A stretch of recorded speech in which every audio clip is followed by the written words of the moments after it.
This story was sent in by a listener who wanted to remain anonymous. It's about something their son and his friends experienced one afternoon while playing at the park. It was just a regular day. A group of kids, around 10, 11 years old maybe, were playing tag in an open field at their neighborhood park. It was a safe place. That kind of spot the parents don't worry too much about. It had playground, a ball field, daycare. It was right next to it. The workers always outside watching the children.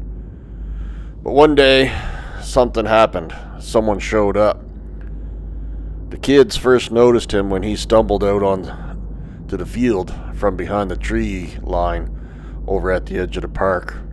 At first, they thought it was just some guy cutting through. Maybe he was homeless or something. They weren't sure.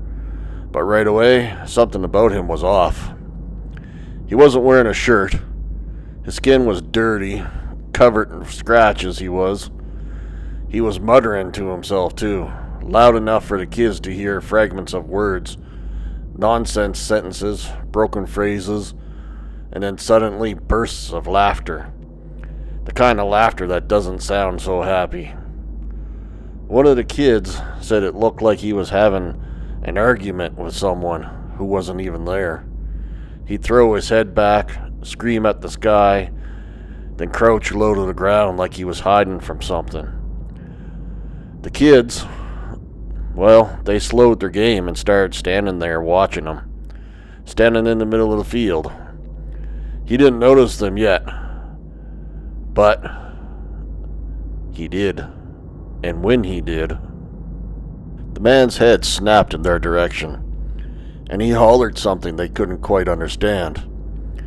His voice carried across the field, but it was slurred, like he was drunk or maybe high. He started walking towards them, not in a straight line neither, but weaving back and forth, dragging one foot behind him. He stopped suddenly, then take off running a few steps, then stop again, like he was testing them. That's when he dropped flat to the ground and rolled underneath one of the benches near the basketball court. The kids froze. They could still see his dirty old feet sticking out from under the bench. But then nothing. The space was empty and he was gone. A few of them swore they never saw him crawl out either. One second he was there, the next he wasn't. And then within seconds, he appeared on the opposite side of the park, near the trees again.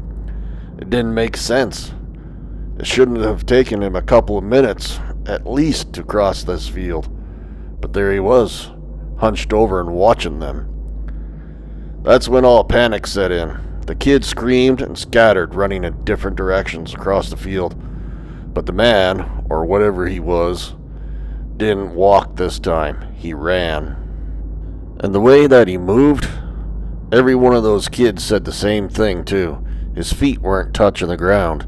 His arms pumped like they were sprinting or something. But his body hovered just above the grass. He glided across the field at a speed no adult should be even able to move. The children tore across the playground towards the daycare, yelling for help.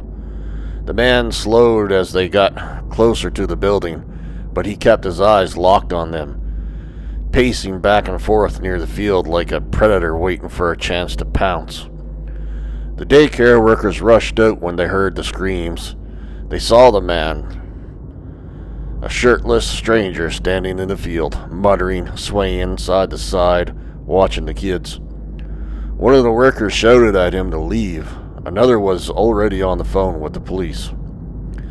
And then, right there in front of the adults, the man dropped down to his knees again, smacking his own head with both hands this time and screaming words that didn't make any sense. He was even barking like a dog. Then he started laughing again, the sound echoing through the park. The kids huddled inside the daycare, shaking and afraid, even though they were surrounded by adults now. They said they could still hear him chanting, growling and making this low humming sound that carried through the walls. By the time the police arrived, the man was gone. He just vanished, the same way he had before. The officers searched the park, the nearby woods, and the streets around, but there was no trace of him. No fingerprints in the grass, no shirt, no belongings, nothing. To this day, the kids still don't know what they saw.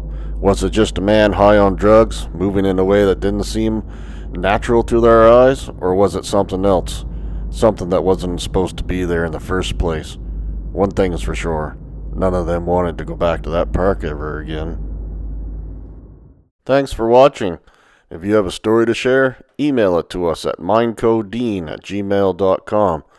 Be sure to like and subscribe and leave a comment and tell us what you thought. It really helps our channel grow, and it's completely free.